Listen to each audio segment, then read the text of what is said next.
work on editing Rocky 4 up here. Building is basically empty, but we're gonna try to fill it up with some inspiration. Come on.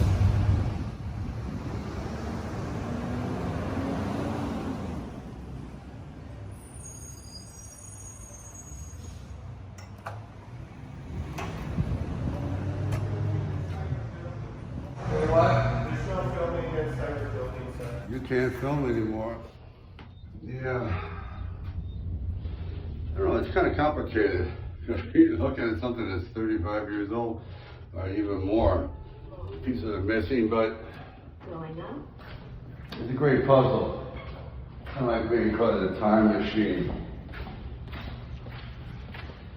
We're the only ones here. This is like the day the earth stood still. Come on in.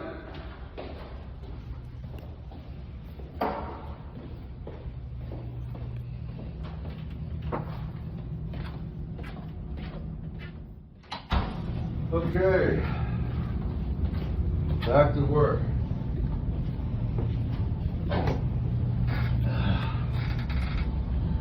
Morning. Hey, how are you? Fine, how are you? Good, thanks. Hey. Okay.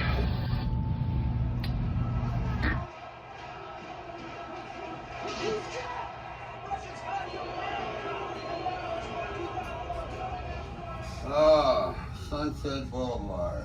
Yeah. Street of Broken Dreams. I remember standing down there in 1975. No battle plan. I just knew that you got your back against the wall, and there's no retreat. There's no retreating. That was it. Because in my life, as you walk forward, the ground behind you disintegrates. So there is no retreat. You either fall forward or you cease to exist. Why did you write this? I guess subliminally, I was doing something that was kind of like in lieu of talking to a therapist. Everyone dreams to have. Doesn't the title mean? Rocky, over here, please. Is this the first time the champion has given up his crown? Doesn't the title mean anything to you anymore? Everyone dreams Now, we know you've agreed to to take have this an fight, but don't you opportunity think you're moving a little too to quickly? go for it one time. At least the opportunity.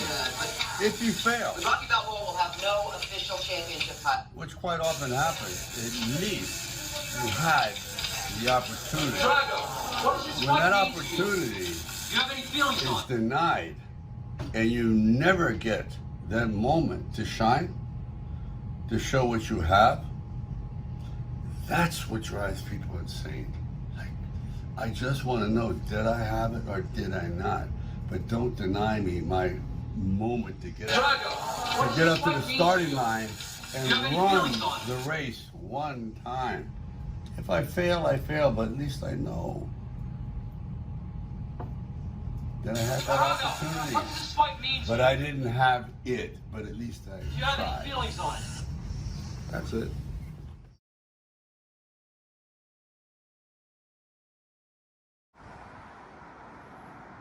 This one here is in 1985. This is the fourth one. I never thought we were getting past the first one. To this day, I just cannot describe what Rocky is. And maybe that's the beauty of it, that it just touches on a level that even I don't understand.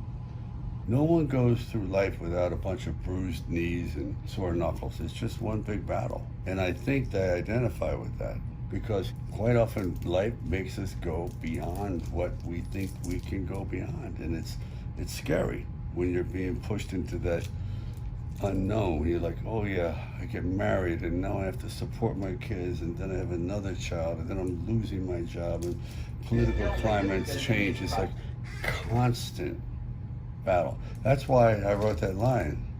No one hits harder than life. It will beat you to your ground, beat you to the ground and keep you there if you let it, and it will. Life is a bitch. Life is gravity. And gravity is the strongest force in the universe. You think about it, if you go back to John or his film, if you could go back and recut your film, I guarantee you would approach it with a sensitivity and a wisdom and a confidence. You go, why didn't I see that before? Well, you didn't have a choice. You were inundated, you were frenzied, you were, under the gun. Art is not a collective form. It's a single vision, and you have to be very careful who you let into your vision, because obviously no one sees the same thing the same way. And I compromised. Imagine Picasso doing a painting and needing 500 people. Well, that's what you need in a movie, 500 people to carry out a single vision. Good luck.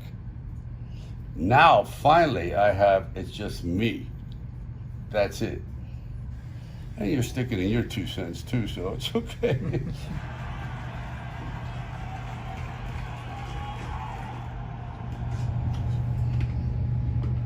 Why am I eating these things?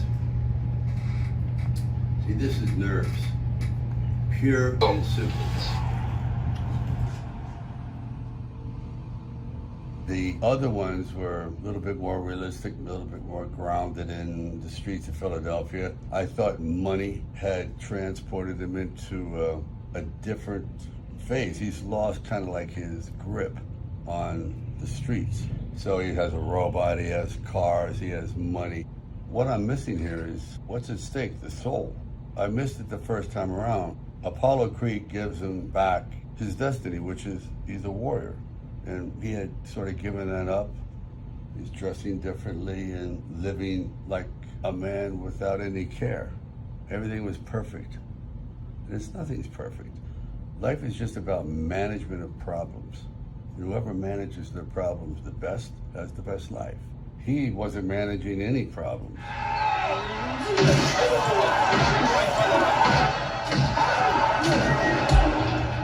Knocks him in the corner. Instead of hitting him 4 times, 1, 2, and then here comes Carl before that punch. What are you adding with this fight?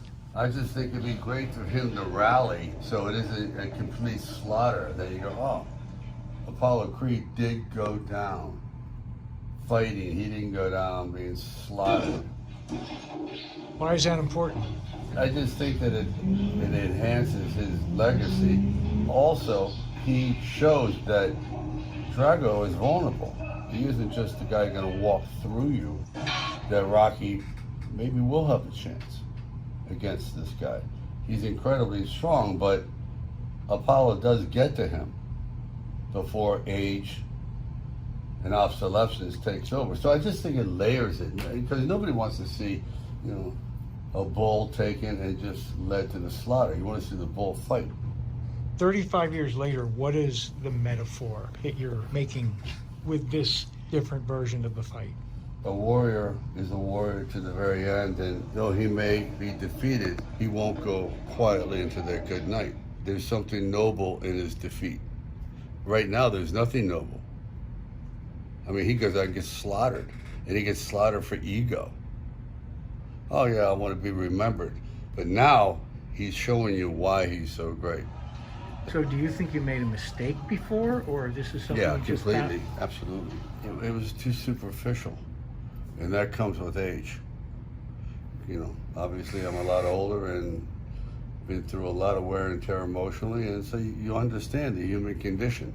Back then, it was very superficial, and I was just, on a physical level, but I realized the physical level is nothing compared to the mental. Stop the fight! Anytime I can avoid this straight-on shot when reacting to something off screen, I feel it's more cinematic than, as soon as I see this, I realize I'm in a movie. As soon as I see this in the side, I realize we're eavesdropping on someone's life. Like that angle, I'm eavesdropping. When I sit in an audience at a movie or an event, that's usually the way you look at people from the side. You don't go, hey, how are you? You don't do that, because obviously it's rude and self-conscious. But you do that. Okay, ready? Action of it. Stop the fight! Cut. She actually would.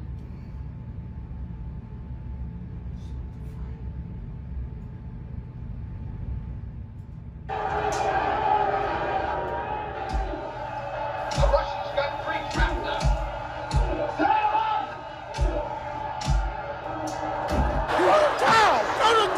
In this movie, we create a lot of guilt, real guilt. I didn't think the guilt was as profound. It's his fault. He allowed him to fight the guy he was supposed to fight. When you were writing the script, was that the theme that was prominent in your head, guilt? Not as much, not as profound. I thought it would be. I was thinking more of just a tale, like a great adventure, and I didn't think of the ramifications. Like, okay, he dies. It's like the death of a legend, like Muhammad Ali. It's like it has profound repercussions, and then the guilt that you allowed it to do, and then you realize what burden it put on his life, which is eventually seen in Creed. You know, it just had long-term repercussions. I never thought like that. I've never seen Apollo take so much punishment. Put it down! Before, Rocky could have stopped the fight and didn't. This time, he's dropping the towel, but that punch hits at the same time. So as the towel drops, everything drops, his life drops. He's just a second late.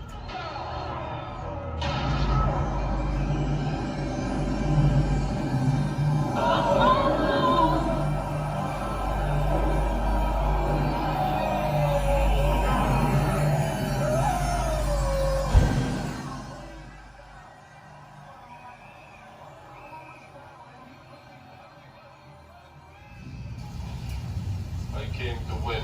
No, not the other reading's better. And then the lesson is, I cannot be defeated. Ready? Action. I cannot be defeated.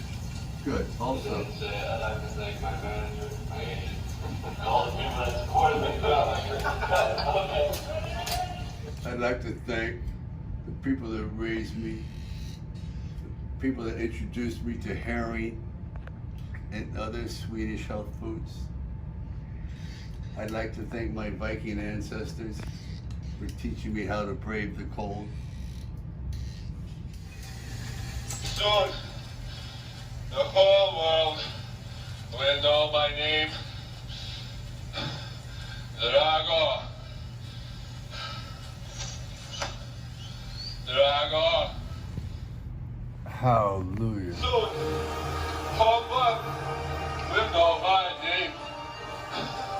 Drago. Push pressure. Drago. What started out as a joke has turned out to be a disaster. It does.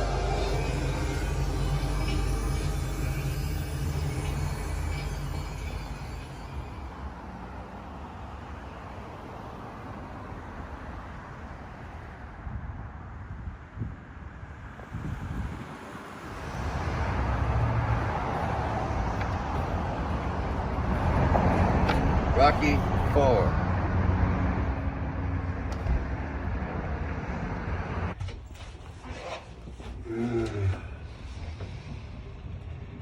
Well, winding down. Every time I go in there, I think we're done.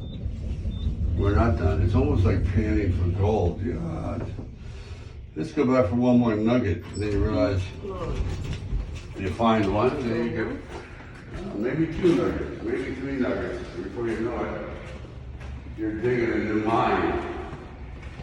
So eventually you just have to go pull the plug.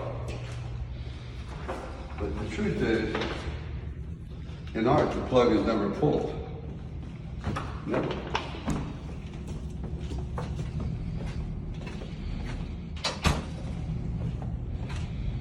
Okay.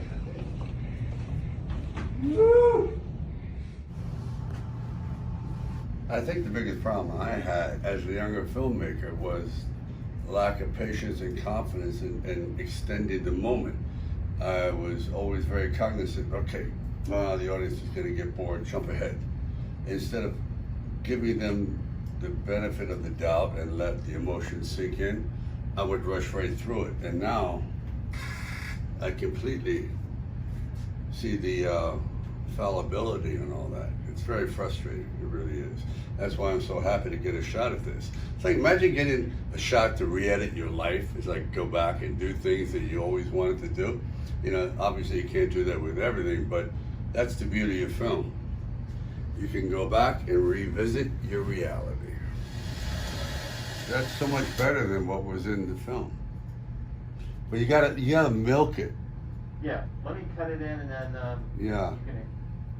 Because in the original it's just cut too short, and I guess I was in a hurry that day. Oh no. Oh my God. Oh. You can't win! Yeah, just a couple of frames off the head. You can't go, please. You can't win. Wham. It's not a delayed How reaction. strong he is! You can't win! Perfect. Keep going, keep going, keep going. All right, let me take this out. Get rid of the old stuff. Out. Keep going on this. You keep it Yeah. Keep going until you turn. Yeah, and right there, that's where you go to Adrian, okay? And what we already have. Oh, Adrian, there you go.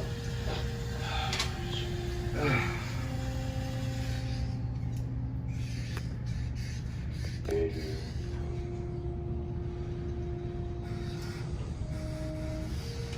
Wow. There's so much footage that it's very hard to wrap your head around, you know, with a million feet of fighting, this and that. So I guess I didn't peruse all this stuff in depth. And now I see, I went, oh, it was all there. So you've never seen this take Never. since you shot it? I've never seen it since 1985. I thought, how do we make this so different? There's not much more I can add to his backstory, but I can visually take him in a different direction and use a different sound and a different cutting pattern, which I caught a lot of shit for. What do you mean? Well, because it was at the height of MTV, and they considered this a 90-minute video. When some reviews took you to task for what you just said, what was that like? If you don't switch up, perhaps you're just going over the same ground. So I thought, okay, I'm gonna gamble. Let's surround him with more visual and music and this constant bombardment of the senses, which you cannot do with drama. If you're doing traditional drama, you walk in the door, you say the lines, you walk out the door, as opposed to montage where you're just hitting them with 2.5-second cuts. So you're bombarding the senses. There's synaptic overload. That's why montage is so effective. He's being exploited and treated like a non-human, right? For totalitarianism, and Rocky is on the other end. He's sacrificing himself. And this guy here, I don't know if he's sensing something in Rocky that's different. There's no fear, there's no this, but it's a different animal. So as opposed to Apollo Creed, which he didn't have any feelings for, he was just an object to destroy. I'm trying to, you know what I mean? Because by the end of this fight, they both changed. Whereas Apollo dies because he goes, we can't change. Of course, we have to adapt or cease to exist. So that's the difference. And the more I can mine out of this stuff, the more the audience is going to take away something besides just a fight. They're going to take away, we went through a journey. After he'll speak for himself. Yes? Yes, well. Well, I have nothing to say. Ooh. Okay, now, Hey, That one? well, it looks like he has something to say, but he's not allowed to say it. I have nothing to say I have nothing to say. After you'll speak for We know he's yourself. lying. Yes? Yes, well. We knew- we knew. Well, Dolph, you owe me. nothing. Hey, we don't keep up people behind a wall with machine guns. Who are you? Who am I? I'm the unsilent majority. Big mouth. Hey, why? Pick this thing up. Why now? What was that? I know it's a hard line. I'm the unsilent majority. Yeah. God. Oh, I can't even keep a straight face. Let's try that again. That's funny. You never know what you're gonna get with Paulie. The original idea started out with Joe Louis when he was fighting Max Schmeling. Max Schmeling was considered a tool for Hitler. So he comes over, and Joe Louis, considered the greatest heavyweight, was beaten to a pulp. Hitler used this as propaganda. See, we are the master race. We came over and destroyed Joe Louis. And Joe Louis now had this entire weight and this humiliation of losing. It wasn't just him. America lost to Hitler. So he just brooded and trained, and then they had the rematch. And it was literally two countries coming to war. And Joe Louis goes out and literally beats him to a pulp in the first round. Makes him squeal, crushes him. Hitler loses his mind, basically bans Max Schmeling, like you're persona non grata, and America goes on to regain its status. Democracy prevails. He held the title for 12 and a half years. He's considered like the greatest heavyweight ever. So it was a big deal. I said, why don't I do that today? History repeats itself. So here you have Rocky, who's Joe Louis. And then you have this guy, Max Schmeling, from the super race. And the exact same thing happens. How many movies did you do with Bill Butler, who was the cinematographer? 4 or 5. Quite Bill acclaimed guy, right? Oh, Jaws. he's a great guy. You know, it's my responsibility to really set it up. It's not his. You know, guys are trained in a traditional fashion, but boxing is sloppy and awkward and rough and chaotic. It's not structured. This is not structured. Look at it. I'm over here. Why is Tony Burton over there? The other guy's leaning against the ropes. It's deconstructed, which makes it real. The first time they used canvas with stars and it's red, white, and blue, and it started taking on a theme. Before that, fights weren't thematic. So if you looked at fights from the 30s to the early 70s, it's literally the same ring. Black ropes, gray canvas. So I thought each fight with Rocky would take on a theme. This is a very futuristic fight, at least at that time. Look at us. We're in space, we're technological, we're biological. We're gonna take you into a world of the future. Your fighter is from a world of the past. No one has white ropes like that. No one has Russian insignias over the ring. It's very Star Warian. I wrapped the post with Mylar, so it looks like chrome and mirror. It's just way over the top because it was like a political rally. So when you're putting smoke in this, which is very, very different to put so much smoke, did you think of people might criticize you for that, or? Oh yeah, but it's not a fight. It's a statement, a recruiting method. It's like, I'm going to show you that we are better than you. We are smarter than you. We are cooler than you. We're more modern than you. They're using Drago as a recruiting tool for how far their society is ahead of ours. But Drago has no soul. They eliminated his soul. He doesn't want a soul. They didn't want him to have a soul. He's a machine. But as you know, machines break down. And that's what we see in this film here. We see literally, he regains a soul. He becomes a human. And how does he become human? He has to experience serious pain. He's never been hurt. When Rocky introduces him to mortality, wow, I can be cut, I can be hurt. They told me I was impervious. I'm not. I'm human. I'm a man and I'm vulnerable. Did you feel all this when you were writing it? Yeah, you were I did. aware of I did. I mean, obviously I pontificate and vocalize a lot more now, but that's the crux of the whole thing. It's a non-sanctioned fight. This is not for the title. The American Boxing Commission have not sanctioned this bout. Find the British voice, and there's no British people in the movie, so someone decided, I guess when I was in lunch, to add a bit British commentator. Who would decide that? I don't know. They've probably been deported by now. Well, when would this be put in post-production or during production? This would have been done in 1985. But while you were shooting or after? After. And what's a loop group? Behind my back. Yeah, what exactly is a loop group? Yeah, loop group comes in and, you know, they make noise in the background and they kind of give it some vitality. But no one asked him to do a blow-by-blow description of the fight. Well, you're mixing the movie. You must have heard him. I did not. You know, This is not in the movie? it is in a movie, but I'm claiming amnesia. Sorry, I'm going on the amnesia vote. All right, let's move on.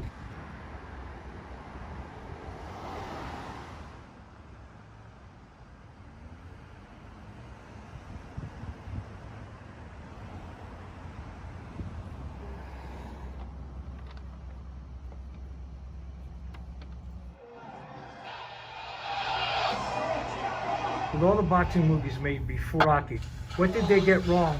Our perception of boxing is through TV, and it's always filmed from one side.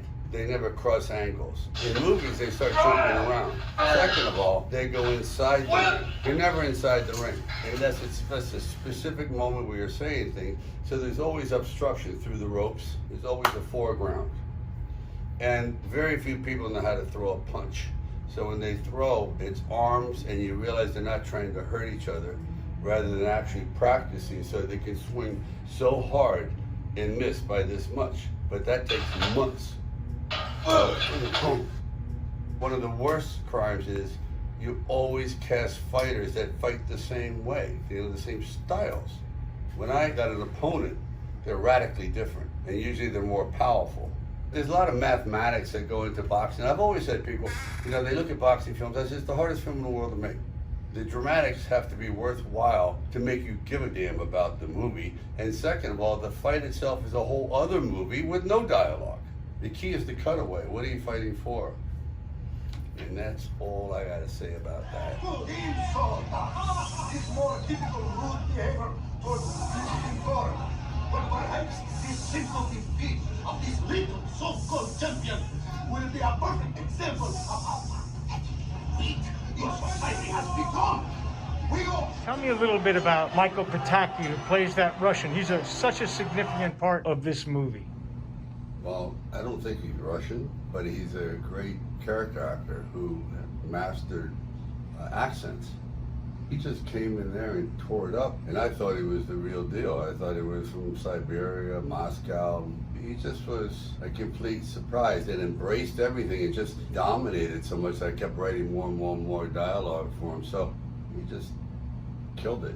Whatever he hits, he destroys. There's one thing that looked one way when you have the pipes, and he has the pipes. It's a sound, and he had the right sound. No more talk now. We will talk after. You developed your voice, didn't you? My voice is a product of a lot of things. I was born in a charity ward, so we didn't have a lot of money, so they killed the nerve here. And that's why my mouth is crooked on one side, and my voice is very, very deep. I have to keep it up, and I slur, because, you know, a portion of my tongue doesn't form exact vowel sounds, especially THs. But it turned out to be a blessing. You know, it made it very, very unique. But you worked on your speech impediment in college, I tried right? to work on it as much as possible. I worked on it to the point where I became somewhat intelligible, but it would never be crystal clear. I would never be doing narrations for nature documentaries. but it's perfect for the kind of characters I played. Did it inhibit you when you were starting out as an actor to have this? Yeah. I was always basically castigated or just removed. What'd you say? You're unintelligible. I remember my first reviews on Rocky. They said I sounded like an old mafioso pallbearer. Something like that. It doesn't bother me anymore. I realize it's there. I can't do anything about it. It's different. I just sound like me. No one sounds like me, and I don't sound like other people. So, you know what? All's well that ends well.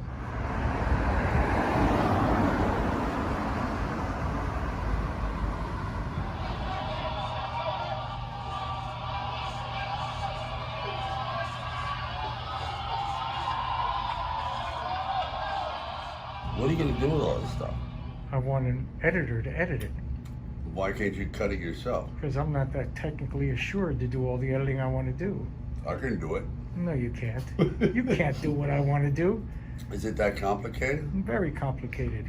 Well, I wasn't expecting a documentary on an iPhone in a little office doing a movie that's 35 years old that because of this particular COVID season, there was something to do, and it turns out you end up doing a documentary on it. Okay, well, good.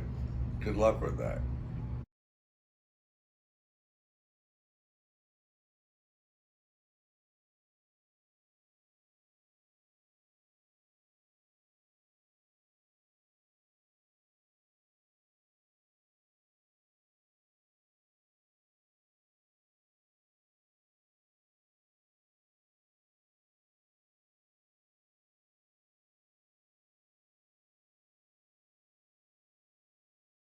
This is a treatment for the upcoming film entitled Rocky4. Isn't that funny? The film opens up exactly where Rocky 3 left off with Apollo and Rocky in the gym. They're about to spar one another, exchanging one-liners. Finally, they both unleash powerful punches at the same moment, and both of them go back against the ropes, fall down. In the film, of course, I decided not to get punched and fall against the ropes and fall down, and we froze it. And Apollo's supposed to say, "Did that hurt you as much as it hurt me?" And Rocky goes, "Absolutely." And Apollo goes, "We'll just say it's a tie, okay?" That's the way it was supposed to go down, but it didn't. Apollo sees once and for all that out of sight, out of mind, and in a fury jumps into a taxi with Rocky and heads to the Russians' training camp. Never did that, but it gives you an idea of how much a movie transitions during the writing. In the taxi, Paulo and I exchange heated words about the idealities and the philosophies and why Apollo does not want to be remembered as just a punk, a boxer. He wants to be remembered as a symbol, not just a professional punching bag, as he says. He wants to make a political statement. Oh, okay. Forgot about that. He wants to be an earth shaker, to be the first one to defeat a Russian in a sort of undeclared war. This is the choreography, and so you write it out like music. Jabs, counter, so on, so forth. And you have to memorize all this. What did you find today? I found gold in an editing room. Drago was very simplistic. He was there, he was a wrecking machine, he was basically a robot. And coming across these moments of his where he tries to express himself, and you go, why didn't I put that in the original cut? Because you feel for him. It's like he's freed himself, but also he's going to end up a tragic figure.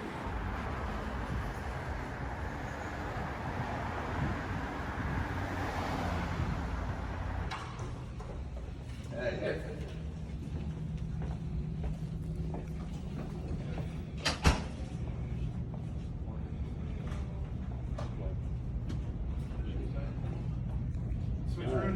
Oh, they just switched? This right here? Oh, my God.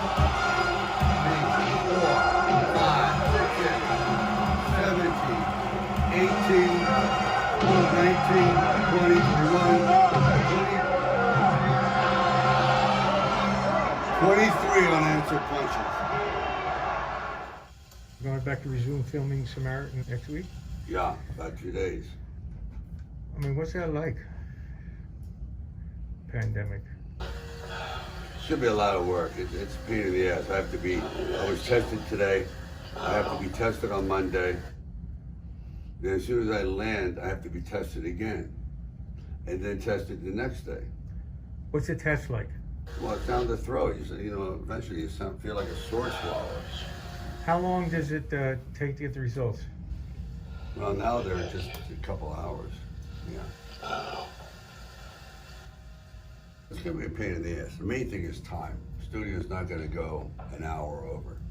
Already the studio's lost millions and millions of dollars. Every studio has. So there's no mood for any sort of insecure acting or directing or producing or anything. You better just go in there and get what you need and get out and forget all the frills. Okay. Maybe I can. He goes in there with a neutral, sometimes a defeatist attitude, and he has to overcome it. So through his training, he starts to gain a little bit of momentum and self-confidence, but he still goes in there knowing it's 50-50. He never goes in with confidence, I'm gonna do this. The only time I ever wrote that was in Rocky 3, when he was winning and winning and winning. We find out they were all easy fights. This one he goes, oh, maybe I can't win. So the audience now is on board because that's life. This was shot in Canada. Believe it or not, this is where they have rodeos. In the last Rocky Balboa was 12,000 people. And here is probably 2,000. And it looks like a lot more. It's just the way it's distributed. You see the backlighting? The audience is supposed to be mysterious. I don't want to see them in like their bright makeup. They're supposed to be kind of like in judgment of things. And this audience is definitely looks mysterious. This is not for the title. The American Boxing Commission have not sanctioned this bout. Rocky, we got you! Hey, Rocky, we got you. Well, I don't understand where these voices from hell are coming from.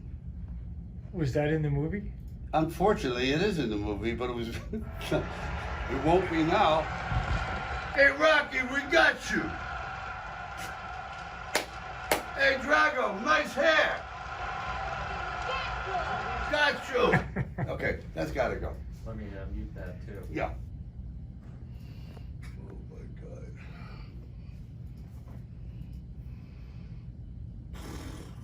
Lose this. Lose that.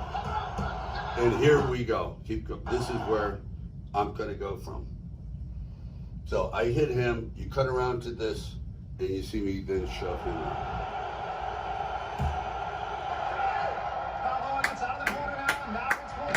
That's great. Oh. And now this means more, because you didn't see it before. That's what it looked like. Drago. You want to try cutting the Drago's corner or the crowd? Well, it's first it would be the crowd, the ones that like those are just waving, and it's Drago kind of a thing. So let's see how that cuts. I don't like those close-ups inside the car. They're just too vain. That's much better. So you think you were vain back then in terms of these shots? There was an abundance of vanity. So every time you see the extreme close-up, you put in something like this, okay? Oh my God. Oh God. Now when you're directing yourself, was anyone giving you feedback? No. If I'm directing, I'm thinking, how am I gonna cut this scene before I cut it? So I'll sometimes start with the close-up on them because I know they're gonna give it much more. And when I get to the wide shots, I'll work backwards. You have to know what kind of actor you're working with. Some guys, they get more intense with every take, and some get worse. I don't like doing a lot of takes. Anything over 3 takes, you're not prepared. Really? I think so. Unless it's an accident, it's a lighting problem, the wind kicks up, someone blows their lines, but people shouldn't blow their lines 3 times in a row. Do you give everything on your first take? Yeah. Okay. Action. What happens when you're working with somebody and you're not just in a close-up and they have to work up? They need a lot of takes. Once you have it, then you can experiment. But if you don't have it, don't go searching for it on my time and everyone else's time, because you're burning out everybody because you can't figure it out. You follow what I'm saying? But some actors work That's like that some way, guy right? playing football, right? You got 11 people. Let's use that analogy on a movie set. You got 11 people. The running back has never read the playbook. So he's going here, he's trying to figure it out. You're going, no. You go, the quarterback says you go from here to there. He goes, okay. No, I said from here to there. So meanwhile, you spend 3/4 of the game explaining where he should run, instead of reading the playbook and knowing what you're supposed to do before you get there. I learned everyone's lines. You learn everyone's lines. Everyone's lines. That way, after a while, I can actually focus on what I'm thinking about. A lot of people don't learn their lines until they get to the set. They go, keeps me fresh. I go, oh, bullshit. What if a brain surgeon decided, like, you know, I'll figure it out once I get in there? Come on. The craft is knowing it, storing it, letting it incubate, letting it ferment, and then the creative juices kick in. When I see an actor walk onto the set in the morning with these sides and they're going, I'm gonna have a cup of coffee and kind of like fold it over there. Okay, let's go. What do you mean I don't owe you money? I've seen actors that actually don't know their lines, and I'm feeding them lines. I've taped their friggin' lines to my shoulder. I have cue cards out here, and then they're going, they blow that, and they say, well, it's not written clearly. I say, guys, why don't you learn your freaking lines? You know what I mean?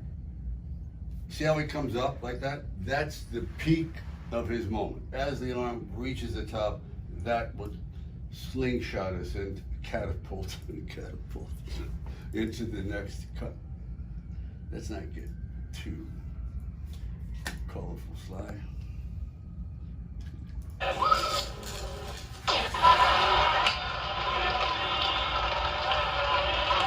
Whoa, look at that shot. Oh, that's a cool shot.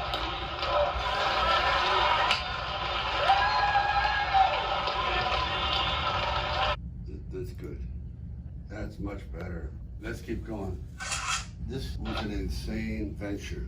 How do you do all this, and like, it's exhausting, and then you have to direct, then you have to choreograph, you have to rewrite it. It's just definitely not conducive to a long life. But I'm glad I did it, but I don't recommend it. You could cut this fight in a million different ways. You can't expect an editor to actually get it exactly how you see it. It's a different rhythm, just the way you dance a certain way, I dance a certain way. I punch, see, like that. This punch has always bothered me. This, to the naked eye, is the most egregious angle you can have, which is profile, because there's no way you can fake it. You can only fake it when it's head on, like this, because you have no depth perspective. We can't have any of this, none of the recut. No. Go back. There, that punch, it frees. He's moving so fast, you normally don't catch it, but now I'm very sensitive to it, having watched the same mistake for 35 years, and this has to be remedied. So it will be replaced. Did he ever connect? The first round when he knocked me down, that's for real. You could feel them usually just after a while, the good ones. He would leave his hands a little soft, so the punches would just touch you, nick you, like that.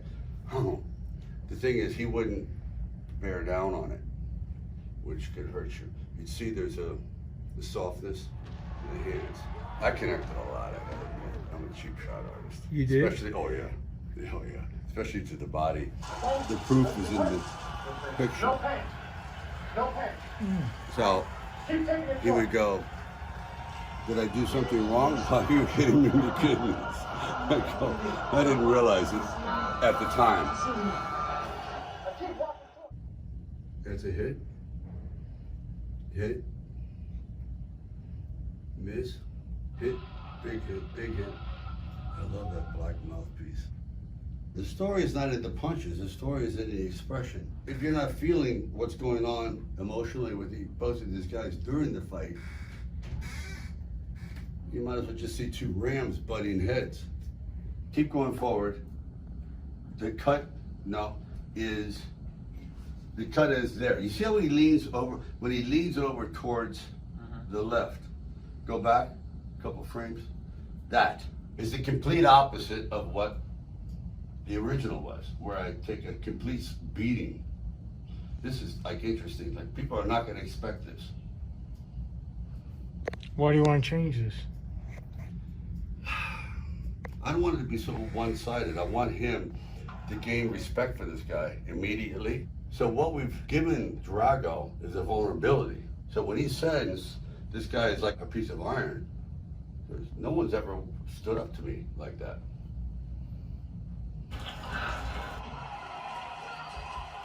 In the original cut, Rocky takes much more of an ass whooping, and I thought I'd like to see him not keep getting punched and punched and punched with the same shots, that he finally just kicks it in the high gear, and I saw some vicious stuff I've seen over 3 decades. I said, you know what? We're never going to see this again. I mean, there was so much choreography and practice. I said, why am I wasting it? So we put it in there. Now it's 4 punches, it should be 3. The mathematical equation of punches, 1, 2, 3 is your best. 1, 2, 3, 4, 5, 6, that's a little theatrical, but 1, 2, 3 is usually the maximum that you can be effective at one time, that all 3 could land. A real fighter, if you kept hitting him on the side once, he's gonna block you. You're not gonna hit him 3 times in a row, he's just not. That's pure movies. So Dolph was lifting his elbows up so I can do that. But now that I've learned a lot more about boxing, if you see here now, that's real. 1, 2, 1, 2. Action, reaction, slip. It never is stagnant like, It's boom, boom. That's the key to really good boxing. I'm, half-ass at it, but when you see a pro snap, that's the difference between an actor and a pro. It's just that pow. There's never been anything like this particular choreography. This was at least 6, 7 months. This will never be surpassed. It's impossible. And I'll be that brazen and egotistical. It just was a different time. I mean, I look at this today with great pride going, how did we ever do that? Crazy. Okay. We definitely got to dial down the sound of those punches. They're too loud.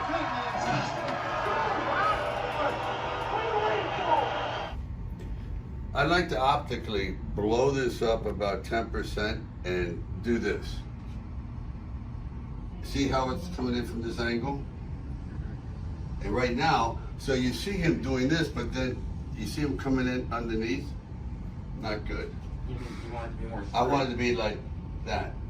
So it looks like he's coming from above, which he would. He's 6'5". See what I mean? Right. Right now he's throwing a punch here, which makes no sense. There it is, right away. That's 100% better. Wow. I want him to be on the same wavelength as me. So therefore, you tilt him 25 degrees. Keep going, keep going, keep going. Okay, there. Now, blow it up.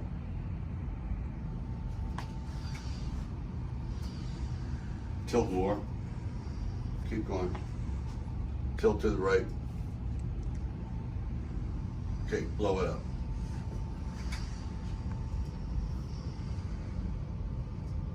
See my head and see his head? We're on the same frequency now. Get it? Right. Okay. We just figured it out 3.5 decades later. And you haven't done this anywhere else? I haven't done this anywhere else. See, it's just great. Wait a minute, you haven't done it Take a anywhere shot else at in this. any of the Rockies? No. I'm a better filmmaker now that I don't make films. Okay, here we go. Oh, keep going. Back, no. You see that? Oh, where was this? Keep going, back, back, back, back, back, back. Keep going, back, back, back. Okay, now, he comes up. Bang, what was that? Right there. You see the left hook from Dolph? From that point on, this is so exasperating. Whew. But you're getting stuff you never had. I know, but man, it's like laying on your deathbed going, why didn't I just say I love everyone? And why didn't I just try to get along? Why didn't I make amends? Why didn't I figure it all out? When when you're in your prime, why, does wisdom come late? You think, oh yeah, I did it, man. I left nothing on the table. People realize they don't leave crumbs on the table. They leave entire banquets on the table. They're not even aware of it until it's too late. I've evolved, but the movie hasn't evolved. I wish I could, let's try to bring this up to date. This is not something that's solitary to me. I think this runs through life, and everyone could have done better. Everyone thinks you did. Oh, I did a great job. No, could have done better. Could have done better. And everyone wishes they could go back and revisit and redo and retool. Oh, I guess say love to that one, and boy, I wish I'd done a better job here. And I wish I'd applied myself more. And I wish I'd run a little faster there, dug a little deeper here. I guarantee you there isn't an artist that lived, not one, since the first guy that crawled out of the swamp and did a cave painting, who doesn't think they could do it better today.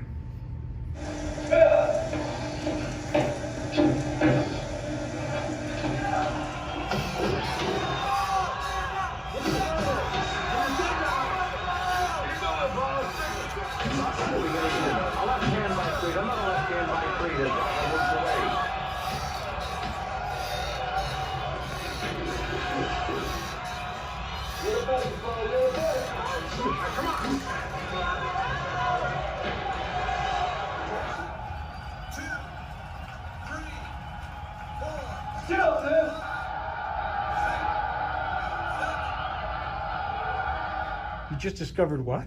Apollo's not wearing his boxing gloves when he goes, I want you, I want you. And in the next shot, he's wearing his white gloves. I want you! I want you!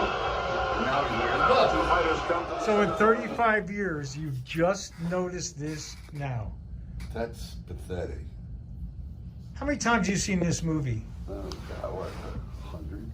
And been there and everything, and this minute Mm-hmm. is the first time you've noticed First time I've noticed he has. that he doesn't have boxing gloves on. Exactly. This is actually done after the fight, all the corner stuff. Because I like to get the fight done and then work backwards. Wow. Go in slow motion there. Oh. I don't even know if he's wearing his pants. Okay, so replace that shot, please. And Con Marker, Buchanan. And what we have is I want you, I want you. He did it in the same configuration, but he didn't raise his hands. I'll do it again. I want you! Oh, seriously, would you? Yeah, I gotta follow up my hand up and I know it's gonna spring. Okay. I want you! I want you, Drago! Oh, seriously, would you? You had also mentioned last time that if you had to do again, you wouldn't kill Apollo. Never. If I had to do it over again, I never would have killed Apollo. Absolutely not. It was foolish. I thought I needed that kind of springboard to project the drama on his really great, powerful velocity forward. Him in a wheelchair, he would have assumed the role of Mickey. And now his physicality has been diminished. We would have seen a different side of Apollo. He could have opened up to all these other things that we didn't even know about him, because he's now in a wheelchair. And he would have kind of like been a father figure, mentor, brother, been really great. Like he would have been embraced by my family. Then you have his family too. Then what about that whole thing? Yeah, it would have been It would have changed the Rockies from there. It would have on. changed the entire trajectory of all the Rockies. I mean, there would have been Rocky 5 would have never happened, and Rocky 6 maybe never would have happened that way. And Creed. Yeah, well, Creed probably never would have been made. Crazy, huh? Wow, big. What do you think Carl is going to be when Carl watches He's gonna this be and goes pissed on? off, very pissed off. That he goes, wait, I could have lived. For 2 more films, another 20 years. He's gonna be so aggravated. Sorry, Carl.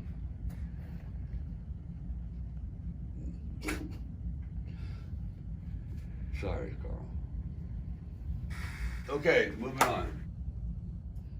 Energy up, action! What round is it? 15th round, the last one.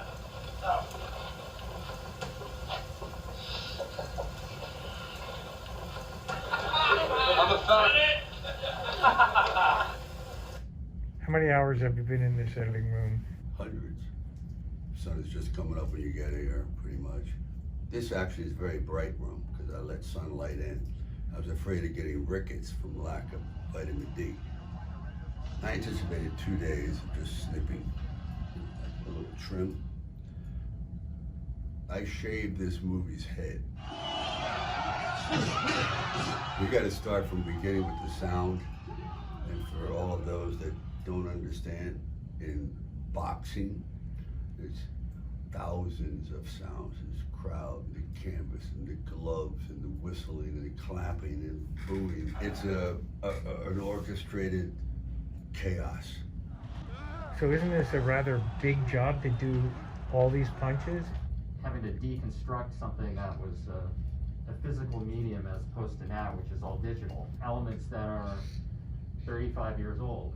It's a lot more difficult. Balboa picking up the Russian and throws him to the ground like a wrestler. It's a gutter war. No holds barred in Moscow. Rings have paddings. When I do a film, I take the padding out, so it's basically canvas right on the board, which makes it faster. But when you hit the ground, you're hitting basically a floor. So these shots here, it's really reckless. Would you say you've donated your body to the movies? Yeah, I've definitely back to my body, my spine, my shoulders, my hips, my neck, knees. Is there any point in your long career you go, I'm really hurt, I gotta back off this? No. Why? I don't know, it's just something about just doing it, just saying I did it. I never planned to be an action actor, and it just never entered my mind. I had always been more into dramatics. The first plays I ever did were always, the classics, and then you go into Death of a Salesman and Eugene O'Neill, and we'd start going to existential comedy like Ionesco, and so on. So even some by Camus, even did the only play by Picasso, which was very odd. Desire caught by the tail. Somehow I got into action by accident. When I read the screenplay for First Blood, I thought, Jesus, this is a no-brainer. This is real pathos. Action, when it's done properly, is modern mythology. Well, through the teachings of Joseph Campbell, every society deals in mythology, and that's the way I approached it. And then that I was cast because I liked it. I really liked it because it translated into different mediums. I think sometimes I and did too many. It didn't go back and forth because I enjoyed doing films like Copland too. I feel very comfortable doing films like that. So a lot of the Rockies I tried to make dramatic, like Rocky 1, Rocky 2, the last Rocky Balboa, Creed. There's a lot of drama in there. Yes, but it's not a sports film. It's a drama. It's a drama. So you don't consider any of the Rocky sports films? Not even close. No. And this one here is very unique because the fourth one is introduces character in a different way. Drago, more modern, more mechanical, more driven by music and montage rather than actual having him do scenes, long, laborious, verbal scenes. He's so visual, you don't need for him to speak a lot. The less he speaks, the more mysterious. So I said, okay, how do I handle this dilemma? Because I'd written a lot of dialogue for him. A lot of dialogue. He was not shy. He was outspoken, he was intelligent. I said, wow, every time he talks, he diminishes his mystique. So how do I keep the mystique? Montage. Connect that to Dolph Lundgren. How did he impact that decision? He impacted by just, first of all, going along with it because he had been, studying acting. He was very good. But I think he trusted me, and I guess it paid off because he's still considered one of the top 3 villains of all time, without being a real villain. He was manipulated. He was a lab experiment. He's the Frankenstein monster. A friend of mine was at a restaurant that he happened to show up at, and which friend? You, actually, John Herzfeld, the man in the mask, the muffled interviewer. And I was going to cast a beer, bullish, is that what you're talking about, kind of guy? Yeah, you had said the concept of him really changed. The concept was an ape, basically a giant Neanderthal, primitive thing, terrifying. And Rocky would have been, oh my God, this would have been something overwhelming, primitive, huge. And then you told this Dolph Lundgren, why don't you send your picture to Sylvester Stallone? Well, he went home. I told him to go home. Went home, came back to the restaurant, gave you the photo, and then you shipped it to me, right, or someone. I brought it to you. You brought it to me. So your memory's better than mine. And I went, wow. Light bulb goes off, news flash, bolt of lightning. I go, wow. And I completely changed the script at that second. I went, all right, original concept, gone. New concept. Drago is the future. He's not a primitive. He's the future. He's science. He's evolved 1,000 years where man should be. Perfect, intelligent, flawless. Perfection. Whereas Rocky is not perfection. He's awkward, he's smaller, he's flawed, like I said before. And this guy is perfect, which takes it almost into an android. So you're fighting technology against humanity. Really interesting concept now. Science against natural evolution. And I thought the audience, my God, they're gonna see something they've never seen before because no one had ever seen anyone like Dolph Lundgren before. Not only is he, 6'5.5", like IQ of 160, 65 plus, you're talking about a chemical engineer and a Fulbright scholar. This is like, come on. So he was the embodiment of that. Let's talk for a second about Talia Shire. I don't think that she was ever given the full credit for the success of the whole Rocky series because without her, there is no him. He just wanted to redeem himself, that he wasn't a bum from the neighborhood, and that in his eyes, he could look in the mirror and go, wow, I amounted to something. And that was due to her. He finally had something to live for, something to protect.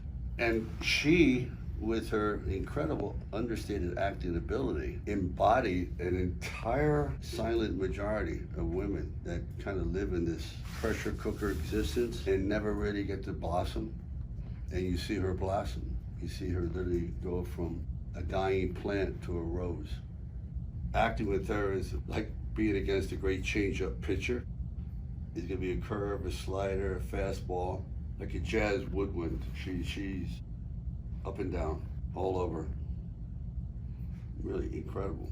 I got very, very lucky.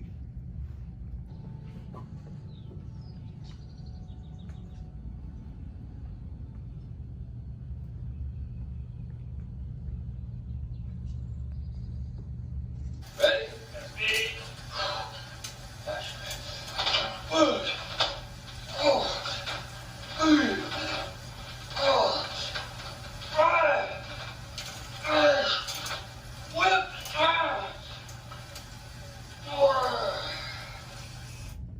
When you think of this shot here, That's my homage shot.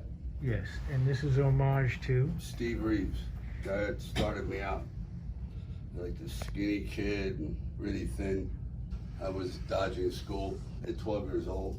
I went to a theater and they were playing Hercules. He's coming out of the temple and he's been chained up and he whips these chains. And he pulls and it's like this, really iconic shot. And literally my mind exploded. It changed my life. I literally came out of there with a purpose. I want to be that. So when people say your films influence, absolutely. If you're going to theater and your mind is open, but there's still some questions in your soul about something, about your life, this, that, and all of a sudden, your dilemma is played out on the screen. It just resonates. What was the name of the theater? It was called the Silver Theater in Silver Springs, Maryland. You went remember alone? it like it's yesterday. You went alone? Alone. Got on the bus for 10 cents, sat in that theater, it was empty.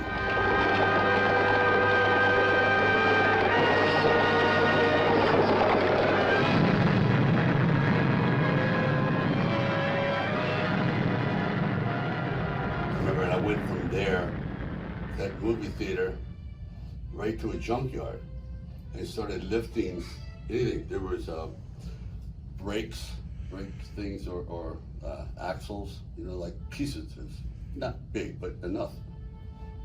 Then I took a couple of pieces home and tied them together with ropes and I just started lifting junk. And that was the beginning. I never looked back. Why do you think you have such ferocity? I may not be the most athletic, but I've become very animalistic. A lot of people have this killer instinct, but for some reason mine is very near the surface. That is what I think adds a lot of validity to Rocky, because when he punches, the skill is not there, but the ferocity is just primal. And that's what gets him over the hump. You remember years ago when I got into that arm wrestling contest with a guy who was like Mr. Adonis, and he was like huge. Remember? He was like huge. We were skinny. He was like I think it was like 19, 20 years old, something like that. He was Mr. Adonis, and he said, "Why don't you arm wrestle him?" I said, "He'll probably break my arm," at the University of Miami. And then we locked up, and I went into this wolf mentality. Remember, I said, I'm a wolf, and he couldn't believe it. I kept howling, like this, just so primal, and he was beat. And if you remember, he had a nervous breakdown. Yeah, and you also have to remember, he was a championship bodybuilder of University of Miami. Yeah, he was a championship. He was huge. He was huge before it was huge to be huge. I know. He was much bigger than you. Oh, much bigger. He didn't work out at the gym. No, it didn't work out at all. But it was a mental thing. He couldn't lose to me. It was impossible. And that destroyed him. You were there. Am I right? Yeah. He had a nervous breakdown. He never went to a gym again. He was the Greek god of the University of Miami campus. The Greek god of the university. That was his. He was. Wherever we went. Blonde hair. And by the way, not a bad guy. A nice guy. Not a bad guy. But it just was what? I was arm wrestling for a different reason. I was like, he thought this is a good joke. So I try to incorporate that into a fella who's not that big, but he's just ferocious. Kind of like a Mike Tyson, where you make up for the size with the ferocity. It's all about what's at stake. that what is your motivation? Are you fighting to eat? If I don't win, do I get deported? Something like that. I mean, what are the stakes? Quite often the stakes, I just want to be champ. Not good enough. I can't relate to that. The audience can't relate to it. So when Rocky goes in there, in his first one, his goal is just to be not another bum from the neighborhood. I just want to be able to stand up. I just want to be standing at the end of my life saying, I did it. And everybody wants that. No one expects everyone I'm going to be this, I'm going to be a genius, I'm going to, invent a new light bulb, I'm going to walk on the moon. No. I just want to be able to stand at the end of my life and say, yeah, raised my kids, did this, pay my taxes. I lived a decent life. And I left something behind, which is dignity, period. Because without dignity, without that sense of self, you better break every mirror in the house. And so that's what's happening here. That's why when I see Dolph doing this, and it's like he's coming apart in the ring. He's not there physically anymore. He's there just intellectually. He's going, oh my God. Everything that I thought I was, I'm not. And this guy, what he's fighting for is obviously more important than what I'm fighting for. And that's it. It's the hunger. It's the hunger. Now I realize why I end up in the hospital all the time. And the spine has always been thrown out of whack, and the shoulders had to be operated on because it's just reckless abandon, just. So you have a great ability. I'm proud though. At least it's on film forever. Okay. The injuries are on film forever. This is what I was talking about: winding up, getting emotionally a little. Right? Watch.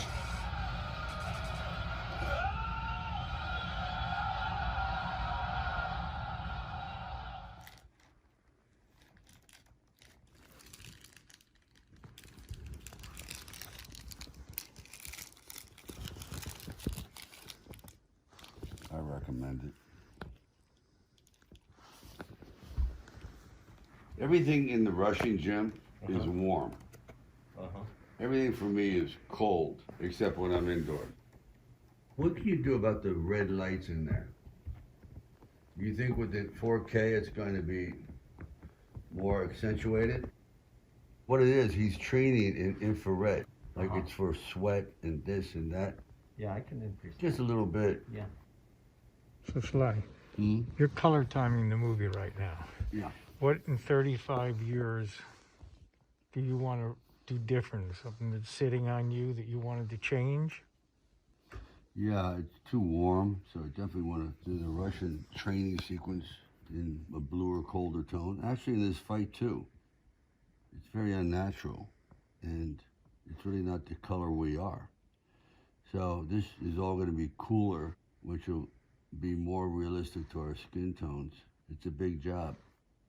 And thank God I don't have to do it. Should we put blue tone in there? Sure. I think that might help. Yeah. You think this could be brighter? Well, it's like overcast, right? From the snow. Well, yeah, it's overcast, but when I was there, it just seemed brighter. Okay. The snow was whiter. Yeah. I think the blue look will help a bit. I want this to be glaring. This is such a stark contrast to where he lives. Everyone has a tan.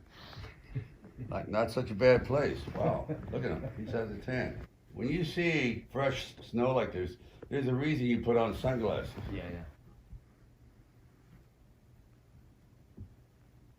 Because I know these guys for real. They're as pale as corpses.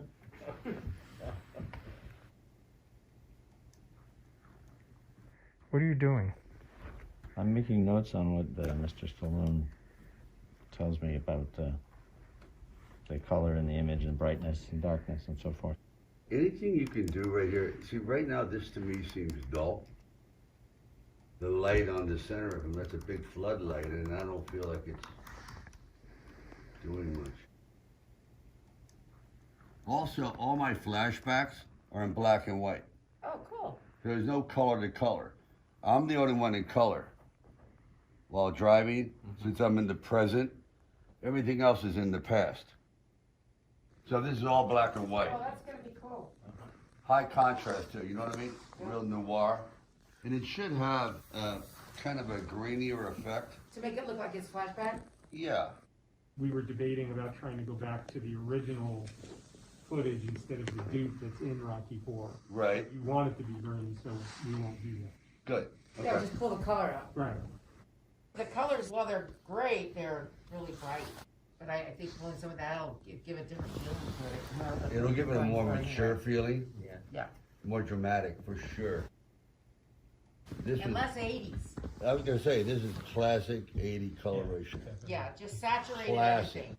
How our tastes change. Right. Let's hope so, right? You know, as you get older, you get rid of your tchotchkes. Enough already. Get rid of this shit. Yeah, I like it clean. We're having a Rocky 4 yard sale. Right.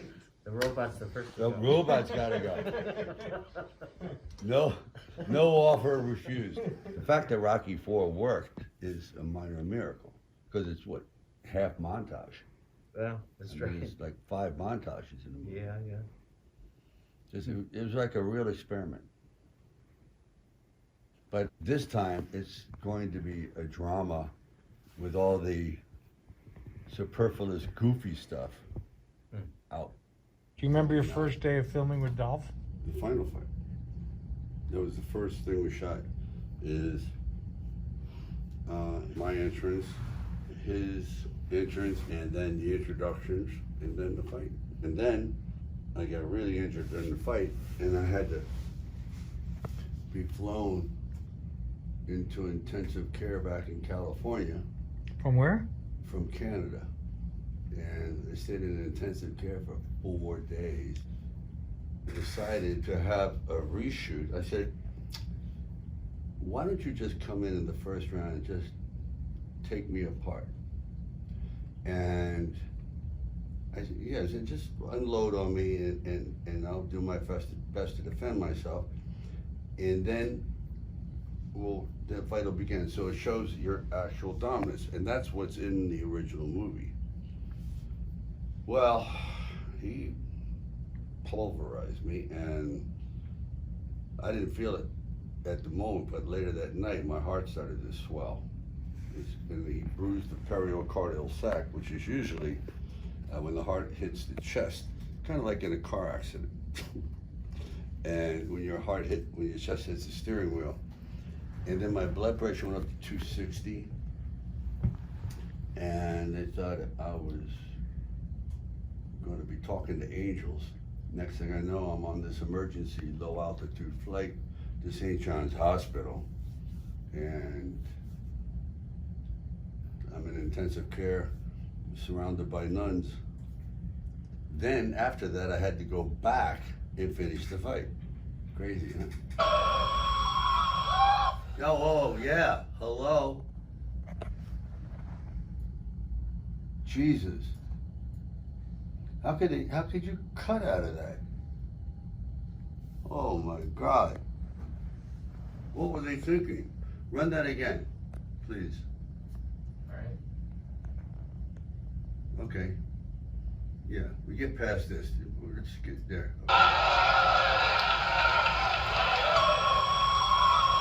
No, keep going. That's the camera. I'm pretty sure that's the That is the shot. That's this shot, yeah. Yeah. Can you make it work? Oh, you lose a frame in the negative. Yeah. I don't think it matters. They cut it? Let me see. I don't think it matters.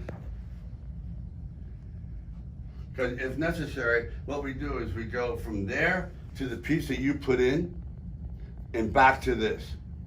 All right. Damn it. There is a take 2 if you want to look at it. Okay, yeah. All right, F. That says it all. Yeah, with a towel over your head? It says it all.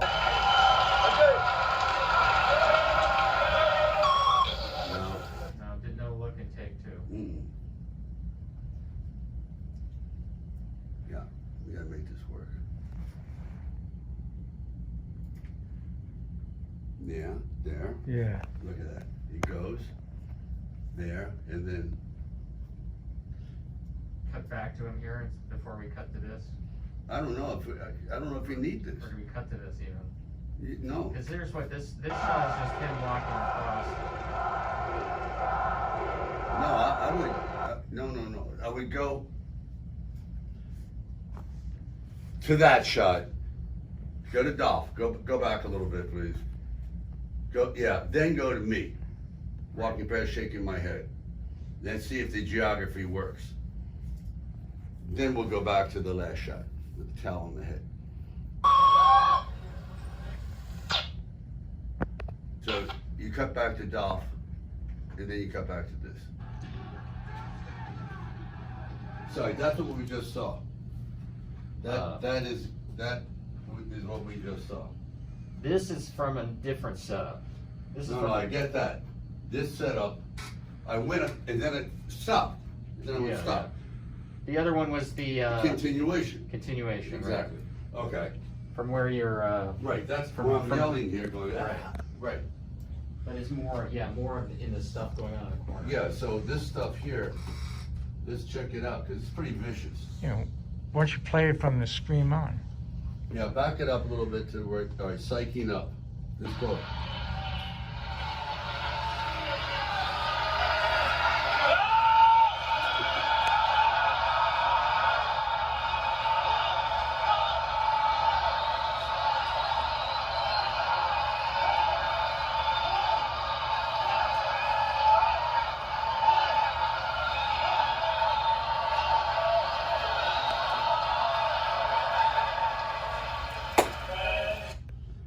I don't know if we can use any of that, but that's pretty good. Let's see another camera. Here we go.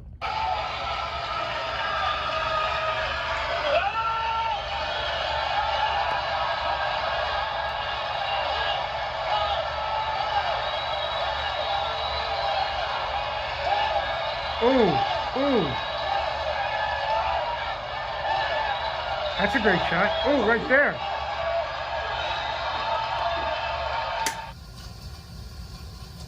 Where's my sound? Where's the sound?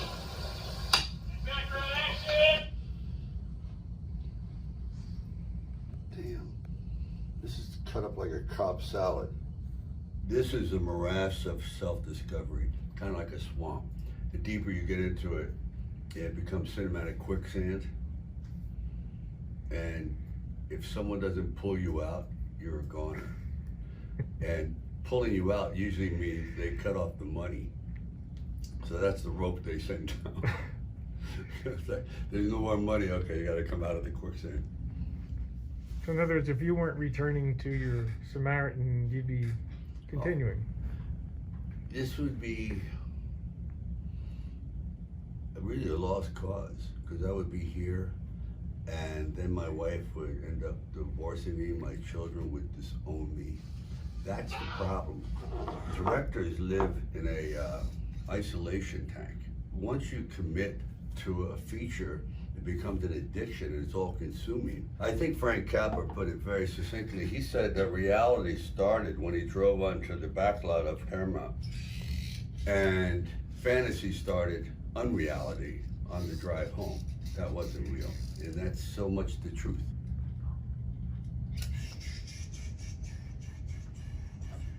This is always difficult. It's editing room separation anxiety.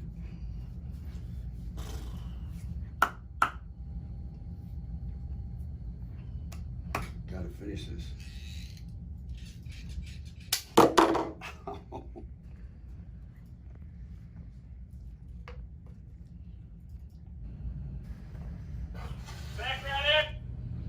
I've got to go.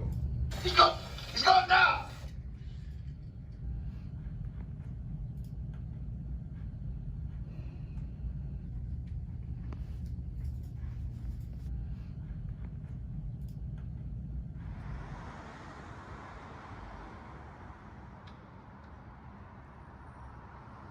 I guess, you know, when you're a lot younger, you don't think about pacing, and you don't think, everything seems to be, let's get to the chase, get to the chase.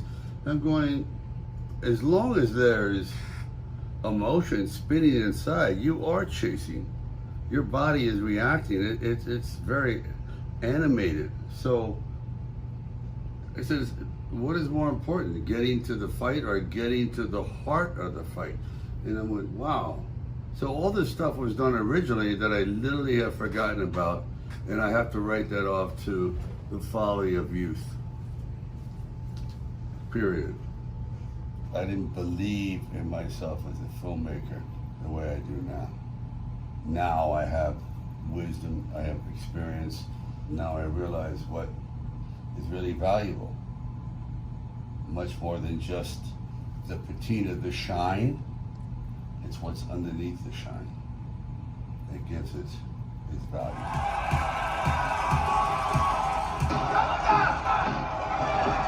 You want to see something amazing? Check this out. Okay. Just watch the momentum there. This is just a streetfighter. It's a question of who wins it most. He's winning. Watch this. Here we go. Look at this. Go, Rock, go.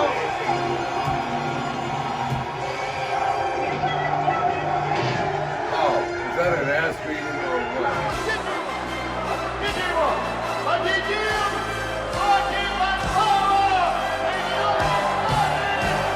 What do you feel watching this now? I feel foolish. I said, my God, like the ship sailed, circus left town. That's why this is a mixed bag of emotions right now. It makes me very angry. Gratified, but also angry that I didn't see it at the time. But isn't that the conundrum of life? It really is. If I only knew then what I knew now, there it is.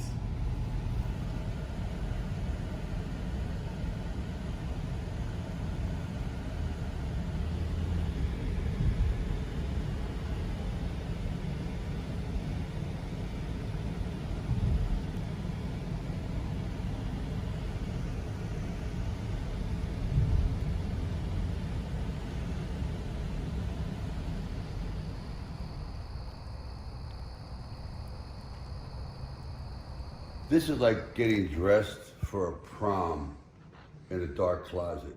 You come out with a brown shoe, a black shoe, a bow tie, a red shirt. You know what I mean? You don't know until you put it together. I haven't actually seen it all the way yet. So this would be the first night. Yo. Here we go. Yeah.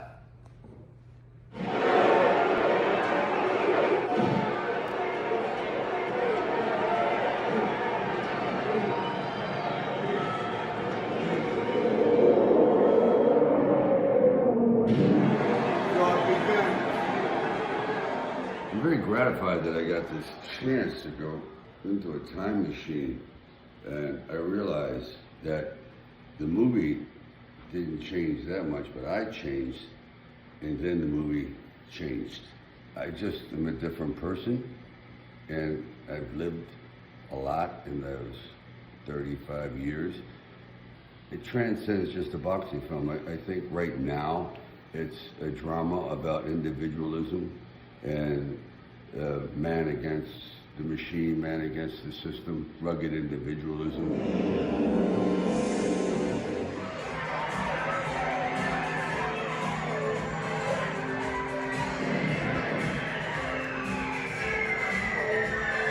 Super highway, coast to coast.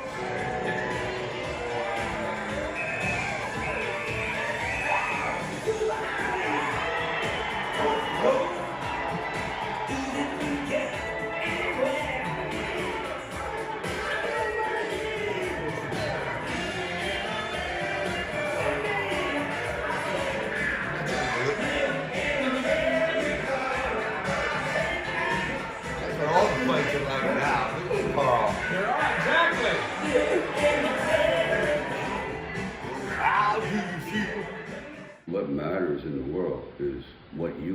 heart what you think is right, no matter how many people go against you, no matter how many times you're turned down or rejected or laughed at or scorned, if you know in your heart that you're doing the right thing, that's all that matters. And you have to be able to go man against the world. And sometimes you win, sometimes you don't. But that's the value of being a free thinking human being, no matter what the cost. There's always the possibility of holy intrusion. He gave his life to know those answers.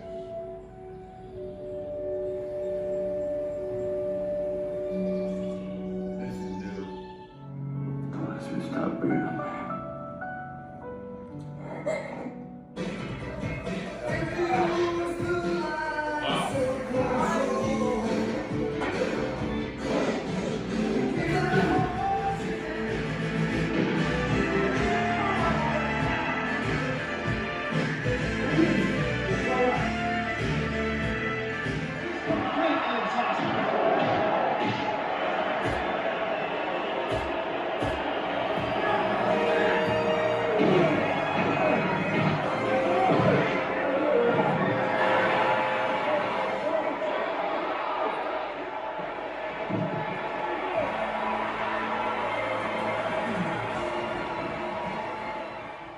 What'd you think? I'm a happy man. I really think that we nailed it. We delivered the knockout blow. I finally said what I wanted to say. I should have said 35 years ago. That man, all of us are entitled to follow our dreams, to stick to our beliefs, no matter what the consequences is. Because in the end, that's all you have, is the faith in yourself. And if you keep believing in that, eventually it will come true. Your dreams will come true. But you have to be able to take a few good punches.